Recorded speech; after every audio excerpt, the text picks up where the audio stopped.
Hola a todos, me presento, mi nombre es Joel Obregón y soy estudiante de la Universidad Filadelfia de México. Pertenezco a la licenciatura en Psicología y en esta ocasión voy a abordar un tema relacionado con una asignatura en especial: análisis del contexto educativo. Vamos a hablar sobre las reformas educativas. Pero antes que nada, tenemos que conocer el concepto. Tenemos que saber qué es una reforma educativa. El concepto de reforma educativa está conformado por dos términos. El primero de ellos es la reforma, que se encuentra con la idea de modificar o enmendar algo. El segundo de ellos es lo educativo, que hace referencia a lo que pertenece o es relativo a la educación. Pero, ¿la reforma educativa qué es? Es una modificación como tal del sistema educativo para mejorarlo. La reforma educativa está pensada para impulsar, ya que la educación es algo que atañe a toda la sociedad. Y esta no debe pertenecer a una ideología o a algún gobierno. La reforma educativa se lleva a cabo para realizar actualizaciones en los métodos de enseñanza, en los planes y programas de estudios, en los libros de texto y para adecuar las asignaturas a los tiempos actuales. Pero, ¿todas las reformas educativas se realizan con buena fe? Pues no. Y no todas resultan favorables para la educación. Y por eso, en esta ocasión, vamos a hablar sobre las reformas y los cambios educativos importantes en los últimos años. Vamos a comenzar con la reforma educativa de 1992, también conocida como Acuerdo para la Modernización Educativa. Por aquel entonces, Carlos Salinas de Gortari era el presidente y Ernesto Zedillo Ponce de León era el secretario de Educación. También por aquella época se llevó a cabo el proceso de transferencia de educación básica y educación normal a los gobiernos de los estados, ahora conocido como la descentralización educativa. En 18 de mayo de 1992 se firmó el Acuerdo Nacional para la Modernización de Educación Básica, conocida como la ANMEB. A esto se le conoce como el Acuerdo de las 3 R's, ya que buscaba la reorganización del sistema educativo nacional, la reformulación de contenidos y materiales educativos y la revaloración de las funciones magistrales. Pero también por su parte buscaba la reforma curricular y pedagógica para los niveles que integran la educación de tipo básico. Estos niveles son preescolar, primaria y secundaria. Siguiendo a esta reforma, surgió la Reforma Integral de la Educación Básica, también conocida como la RIEB, y el modelo por competencias. La RIEB tiene un doble propósito. Por una parte, la transformación del currículum de este nivel educativo y por otra, la articulación de los 3 niveles educativos de la educación básica, con el fin o el propósito de configurarlo en un solo ciclo formativo coherente en sus propósitos y teniendo énfasis didácticos y prácticas pedagógicas. El enfoque educativo por competencias resultó novedoso, pero para los docentes resultó particularmente desafiante. Esto debido a la planificación de trabajos educativos y la evaluación de los aprendizajes. El RIEB exige al docente participación en el diseño de situaciones didácticas que permitan el logro de los aprendizajes esperados, contemplados en el currículum, alineados a las competencias planteadas en el perfil de egreso de la educación básica y los estándares curriculares definidos para este tipo educativo. Cabe aclarar y mencionar que el programa de estudios que surgió en la reforma del 2011 sigue estando vigente, ya que en el 2012 no hubo cambio de programa, ni de estudio, ni de libros de texto.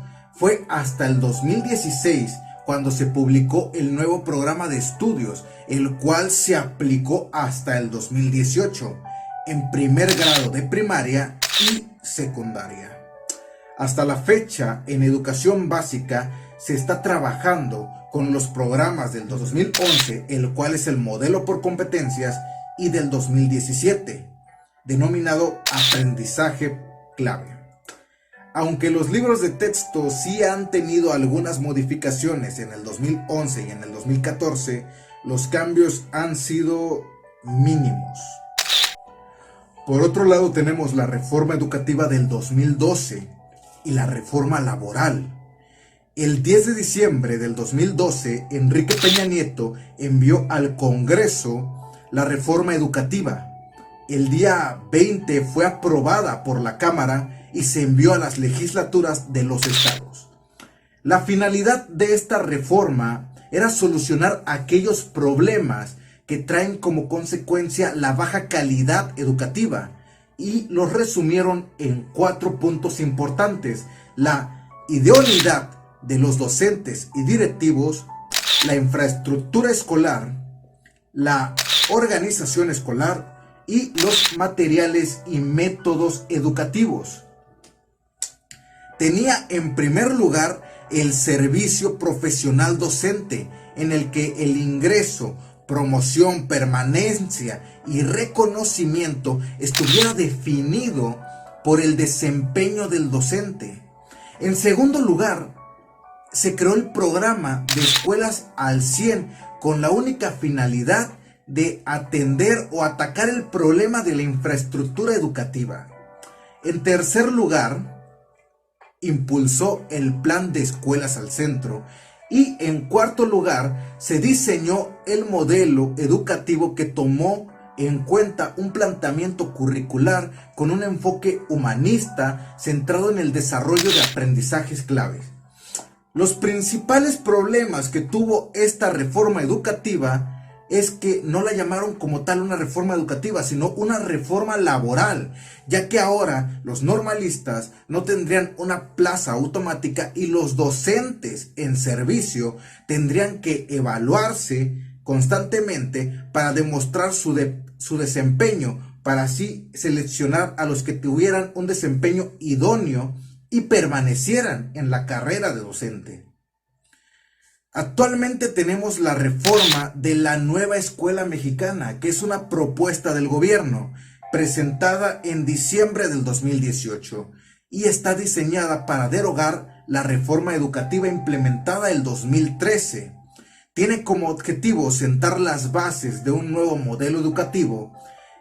Los cambios propuestos por el Acuerdo Educativo Nacional son en orden legislativo, administrativo, laboral y pedagógico, y se aplicará a partir del ciclo 2021-2022. Mientras tanto, se encuentra en proceso de aprobación. Pero las características más importantes de este sistema educativo son el Acuerdo Educativo Nacional, que fue el resultado de una consulta realizada a profesores, directivos, sociedad civil y alumnos en general. Una de sus conclusiones a las que llegaron con esta encuesta fue el reconocimiento de los docentes como agentes de transformación social. De la misma manera, se les reconoce las dificultades administrativas y propone diversas soluciones del orden administrativo, obviamente, y laboral, en tanto a los alumnos indica que los principios básicos de la educación pública deben ser la integridad, la equidad y la excelencia. El objetivo de la educación integral es el fomento de la armonía social y la solidaridad, el trabajo en equipo y la empatía. En su plan y programa de estudios se incluye conocimientos y capacidades relacionadas con las perspectivas de género, las ciencias, las humanidades, el civismo, la tecnología, las lenguas indígenas, el deporte, la educación sexual y el cuidado del medio ambiente. En eso básicamente se resume lo que es la reforma de la nueva escuela mexicana, que recordemos está en proceso y se aplicará a partir del ciclo 2021 y 2022. Como conclusión personal, no me queda mucho por decir. El problema de la educación en México es algo que tiene muchos factores, lo cual hace imposible mencionarlo en unas cuantas palabras, ¿verdad? Hay muchos factores por el cual la educación en México no está del todo bien. Y cada reforma educativa ha intentado combatir los diversos problemas con los cuales se enfrenta la educación en nuestro país. Es cierto que muchas tienen buenas propuestas, pero o no han sido bien aplicadas o han sido mal encaminadas. La evaluación del desempeño de los docentes, por un lado, parece una buena idea para que se tenga conocimiento de cómo están preparados los docentes. Fue plantearlo como una reforma laboral que, lejos de ayudar al docente a mejorar en su calidad de impartir clases, lo perjudicaba, lo cual creó una problemática social en nuestro país. La idea era buena, el desarrollo no tanto, el planteamiento, la forma de ejecutarla no tanto. Es cierto que se merece que la educación o que el docente que imparte la educación tenga ciertos conocimientos para hacer una educación de calidad en nuestro país. Pero también, si le exiges al docente, así como exige el gobierno, tiene que dar una ayuda, debido a que algo muy importante, uno de los poquitos problemas de los tantos que tiene la educación, son la falta de recursos en algunas instituciones. Fuera de eso, no sabría mencionar cuál de todas es la mejor o la menos peor, pero sí cabe recalcar que hay un problema de educación en México y que se tiene que mejorar. Parte de lo que define a una sociedad es la educación es la educación de los pobladores.